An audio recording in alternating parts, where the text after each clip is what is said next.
இயேசு கிறிஸ்துவில் மிகவும் அன்பானவர்களே, 2 தீமோத்தேயு 1ஆம் அதிகாரத்தின் வேத தியான பகுதிக்கு உங்களை அன்புடன் வரவேற்கிறேன்.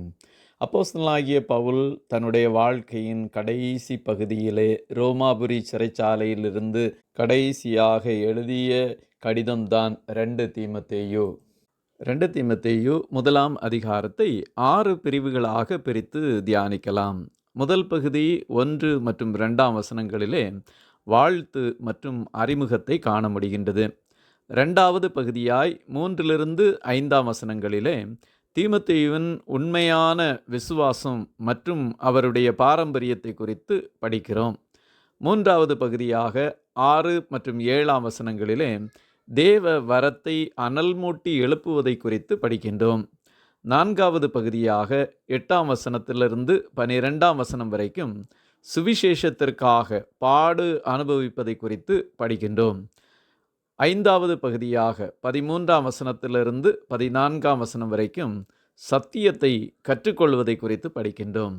நிறைவாக 6வது பகுதியாய் 15ஆம் வசனத்திலிருந்து 18ஆம் வசனம் வரைக்கும் ஆசியாவில் இருந்தவர்களின் துரோகம் மற்றும் ஒனேசிப்போருவின் உண்மையை குறித்து கற்றுக்கொள்ளுகின்றோம். வாழ்த்து மற்றும் அறிமுகத்திலே 1வது வசனம் கிறிஸ்து இயேசுவினால் உண்டாயிருக்கிற ஜீவனை பற்றிய வாக்குத்தத்தத்தின்படி தேவனுடைய சித்தத்தினாலே இயேசு கிறிஸ்துவின் அப்போஸ்தலனாயிருக்கிற பவுல் தன்னை அறிமுகப்படுத்தும் போது தேவனுடைய சித்தத்தினாலே இயேசு கிறிஸ்துவின் அப்போஸ்தலனாயிருக்கிற பவுல் என்று அறிமுகப்படுத்துகின்றார். இதைத்தான் பல நிருபங்களிலும் எழுதியிருக்கின்றார். கொலோசையருக்கு எழுதின நிருபம் 1ஆம் அதிகாரம் 1 வசனத்தை வாசிக்கும்போது தேவனுடைய சித்தத்தினாலே இயேசு கிறிஸ்துவின் அப்போஸ்தலனாகிய பவுல் என்று எழுதுகின்றார். அப்படியென்றால் தன்னை அழைத்தவர், தன்னை தேர்ந்தெடுத்தவர், தன்னை அதற்காக நியமித்தவர் இயேசு கிறிஸ்து என்பதிலே மிக மிக தெளிவாக உறுதியாக இருந்தார். நம்மையும் இந்த உலகத்திலே கர்த்தருக்கென்று வாழுவதற்காக இயேசு கிறிஸ்து அவருடைய சித்தத்தினாலே நம்மை தெரிந்தெடுத்திருக்கின்றார். தேவ சித்தத்தினால் நாம் உருவாக்கப்பட்டவர்கள் என்பதிலே தெளிவாய் இருக்க வேண்டும். 2வது வசனத்திலே பிரியமுள்ள குமாரனாகிய தீமோத்தேயுவுக்கு எழுதுகிறதாவது என்று குறிப்பிடுகின்றார். தீமோத்தேயுவை தனக்கு பிரியமானவர் என்றும் தன்னுடைய குமாரன் என்றும் அழைக்கின்றார். இப்படியே 1 கொரிந்தியர் 4ஆம் அதிகாரம் 17வது வசனத்திலே கொரிந்திய சபைக்கு அறிமுகப்படுத்தும் போது எனக்கு பிரியமும் கர்த்தருக்குள் உண்மையுமுள்ள என் குமாரனாகிய தீமோத்தேயுவை உங்களிடத்தில் அனுப்பினேன் என்று குறிப்பிடுகின்றார்.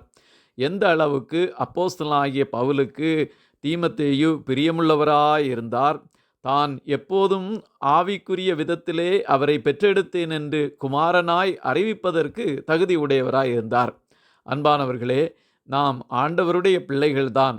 ஆனாலும் இந்த உலகத்தில் வாழுகின்ற தேவ மனிதர்களுக்கு பிரியமுள்ளவர்களாக, அவர்கள் நம்மை பிள்ளைகள் என்று அழைக்க தகுந்த விதத்திலே சத்தியத்தை கைக்கொள்ளுகிறவர்களாக வாழ வேண்டும் என்பதை இந்த வேத பகுதியிலிருந்து நாம் கற்றுக்கொள்ளுகின்றோம். 2வது பகுதியாக 3லிருந்து 5ஆம் வசனம் வரைக்கும் தீமோத்தேயுவின் உண்மையான விசுவாசத்தையும் தலைமுறைகளையும் குறித்து கற்றுக்கொள்ளுகின்றோம். 3வது வசனம் நான் இரவும் பகலும் இடைவிடாமல் என் ஜெபங்களில் உன்னை நினைத்து உன் கண்ணீரை ஞாபகம் பண்ணி சந்தோஷத்தால் நிறையப்படும்படி உன்னை காண வாஞ்சையாயிருந்து என்று குறிப்பிடுகின்றார். இரவும் பகலும் வேண்டிக் கொள்ளுகிறோம் என்று குறிப்பிடுவது பல முறை அப்போஸ்தலனாகிய பவுல் சபையாருக்காகவும் இப்படித்தான் ஜெபித்து கொண்டிருக்கின்றார். 1 தெசலோனிக்கேயர் 3ஆம் அதிகாரம் 10வது வசனத்தின் பின்பகுதியை நாம் வாசிக்கும்போது இரவும் பகலும் மிகவும் வேண்டிக் கொள்ளுகிறோமே என்று குறிப்பிடுகின்றார். அன்பானவர்களே, நம்முடைய வாழ்க்கையிலும் நாம் நம்முடைய சகோதரர்களுக்காகவும் சுவிசேஷம் அறிவிக்கிறவர்களுக்காகவும் இரவும் பகலும் மிகவும் வேண்டிக் கொள்ளவும் நம்முடைய ஜெபங்களில் நினைவுகூர வேண்டும் என்பதை அறிந்திருக்கிறோம். இப்படியே செய்ய கர்த்தர் நமக்கு உதவி செய்வாராக. 4வது வசனத்திலே தேவனை நான் ஸ்தோத்தரிக்கிறேன் என்று கர்த்தரை ஸ்தோத்தரிக்கின்றார். அவர்கள் செய்து வந்த நற்கிரியைகள் நிமித்தமாக, அன்பின் நிமித்தமாக, மாயமற்ற விசுவாசத்து நிமித்தமாக தேவனை ஸ்தோத்தரிக்கிறார். இப்படி ஆண்டவரை ஸ்தோத்தரிப்பதை ரோமாபுரிக்கு எழுதின கடிதத்தின் முதல் அதிகாரம் 8வது வசனத்தின் பின்பகுதியிலேயும் குறிப்பிடுகின்றார்.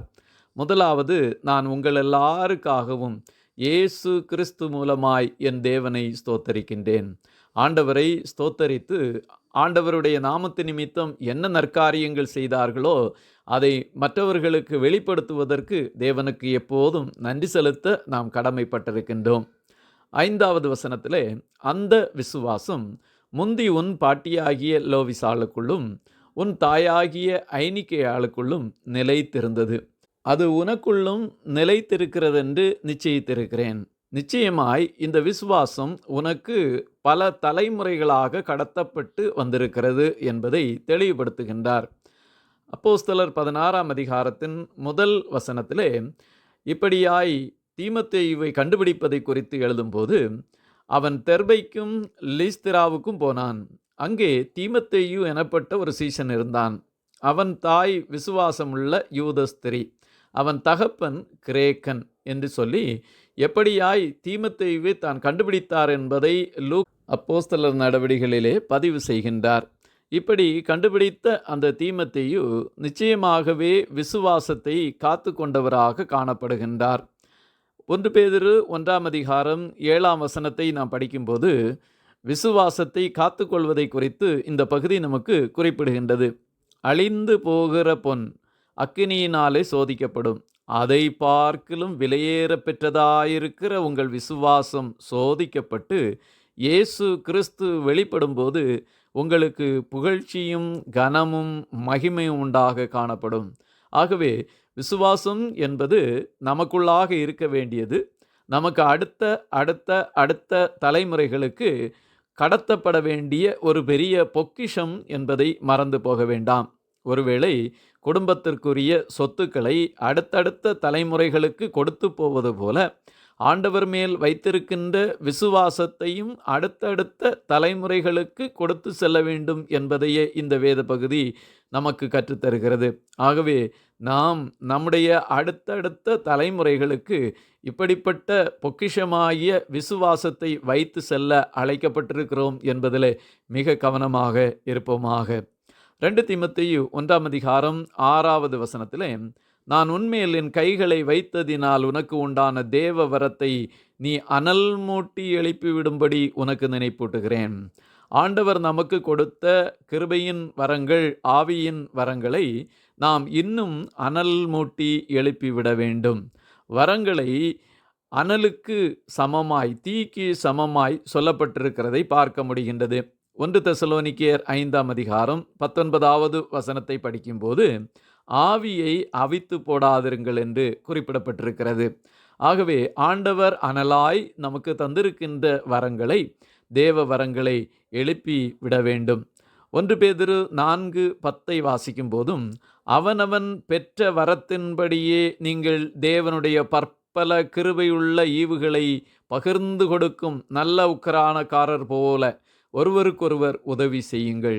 ஆண்டவர் தந்த வரங்கள் அனைத்தும் ஒருவருக்கொருவர் உதவி செய்வதற்கு, அதை நாம் அனல் மூட்டி எழுப்பி மற்றவர்களுக்கு உதவி செய்ய கடமைப்பட்டிருக்கிறோம். இப்படி ஆண்டவர் தந்த வரங்களை நாம் ஜெபத்தின் மூலமாய், விசுவாசத்தின் மூலமாய், கர்த்தருக்கு கீழ்ப்படிதலின் மூலமாய், வசனத்தின்படி நேர்மையாய் நடப்பதன் மூலமாக நாம் அனல் மூட்டி எழுப்ப முடியும். 7வது வசனத்திலே, தேவன் நமக்கு பயமுள்ள ஆவியை கொடாமல் பலமும் அன்பும் தெளிந்த புத்தியுமுள்ள ஆவியை கொடுத்திருக்கின்றார். சிறைச்சாலையிலே சரீர மரணத்தை எதிர்நோக்கி காத்து கொண்டிருக்கின்ற பரிசுத்த பவுலப்போஸ்தலர் பயத்தை குறித்து தெளிவுபடுத்துகின்றார். நாங்கள் பயப்பட மாட்டோம், ஏனென்றால் ஆண்டவர் எங்களுக்கு தந்திருக்கின்ற பரிசுத்த ஆவியானவர் பலமும் அன்பும் தெளிந்த புத்தியும் உள்ளவர். அன்பானவர்களே, நாம் எதற்கும் பயப்பட தேவையில்லை என்பதை இந்த வசனத்திலிருந்து கற்றுக்கொள்கின்றோம். ஏனென்றால் நம்மோடு கூட இருக்கிறவர் நம்மை பலப்படுத்துகின்ற ஆவியானவர். லூக்கா 24ஆம் அதிகாரத்தின் 49வது வசனத்திலே இரட்சகராகிய இயேசு கிறிஸ்து சொன்ன வார்த்தையை கேளுங்கள். என் பிதா வாக்குத்தத்தம் பண்ணினதை இதோ நான் உங்களுக்கு அனுப்புகிறேன். நீங்களோ உன்னதத்திலிருந்து வரும் பெலனால் தரிப்பிக்கப்படும் வரைக்கும் எருசலேம் நகரத்தில் இருங்கள் என்றார். உன்னதத்திலிருந்து வரும் பலனாகிய பரிசுத்த ஆவியானவர் நம்மை எல்லா காலங்களிலும் பலப்படுத்துகிறவராக இருக்கிறார். அந்த பலப்படுத்துகிற ஆவியானவர் அன்புள்ளவரும் தெளிந்த புத்தியை கொடுக்கிறவருமாக இருக்கின்றார். ரோமருக்கு எழுதின நிருபம் 5ஆம் அதிகாரம் 5ஆம் வசனத்தை நாம் படிக்கும்போது, நமக்கு அருளப்பட்ட பரிசுத்த ஆவியினாலே தேவ அன்பு நம்முடைய இருதயங்கள் ஊற்றப்பட்டிருக்கிறபடியால் என்று சொல்லப்பட்டிருக்கிறது. ஆகவே தேவ அன்பு நமக்கு ஊற்றப்பட்டிருக்கிறது. 8வது வசனத்தை நாம் வாசிக்கும்போது, நீ வெட்கப்படாமல் தேவ வல்லமைக்கேற்றபடி சுவிசேஷத்திற்காக என்னோடே கூட தீங்கு அனுபவி என்று அழைக்கின்றார். ஆண்டவருடைய பரிசுத்த நாமத்தின் மேல் விசுவாசம் வைத்து கிறிஸ்துவுக்காக தீங்கு அனுபவிப்பது ஒரு பாக்கியம் என்றும், ஆண்டவரோடு கூட தீங்கு அனுபவிக்க எப்போதும் ஆயத்தமாயிருக்க வேண்டும் என்பதை குறித்தும், வெட்கப்படக்கூடாது என்பதை குறித்தும் இந்த நிருபம் முழுவதுமாய் எழுதுகின்றார். இந்த கடிதத்தின் 1ஆம் அதிகாரம் 8ஆம் வசனத்திலும், 2ஆம் அதிகாரம் 3வது வசனத்திலும், 4ஆம் அதிகாரம் 5வது வசனத்திலும் 3 முறை தீங்கு அனுபவி என்றே அழைக்கின்றார். ஒருவேளை இந்த காலகட்டத்திலே வாழுகின்ற யாரையாவது கிறிஸ்துவுக்காக தீங்கு அனுபவிக்க வாருங்கள் என்றால் வரமாட்டார்கள். ஆனால் உண்மையான கிறிஸ்தவன் கிறிஸ்துவின் விசுவாசத்திற்காக எல்லா காலத்திலும் தீங்கு அனுபவிக்கவும் ஆயத்தமாக இருக்க வேண்டும் என்பதையே கற்றுக்கொள்ளுகின்றோம். அது மாத்திரமல்ல, 9வது வசனத்தின் பின்பகுதியிலே கிறிஸ்து இயேசுவுக்குள் நமக்கு அருளப்பட்ட கிருபையின்படியும் நம்மை இரட்சித்து பரிசுத்த அழைப்பினாலே அழைத்தார் என்பதையும் புரிந்து கொள்கின்றோம். ஆண்டவர் அவருடைய கிருபையின்படியும் பரிசுத்த அழைப்பினாலும் அவருக்கென்று நம்மை அழைத்திருக்கிறார். இந்த அழைப்பிலே நாம் என்றைக்கும் நிலைத்து நின்று கர்த்தருக்காக பாடுகள் படுவதற்கும் ஆயத்தமாக வேண்டும்.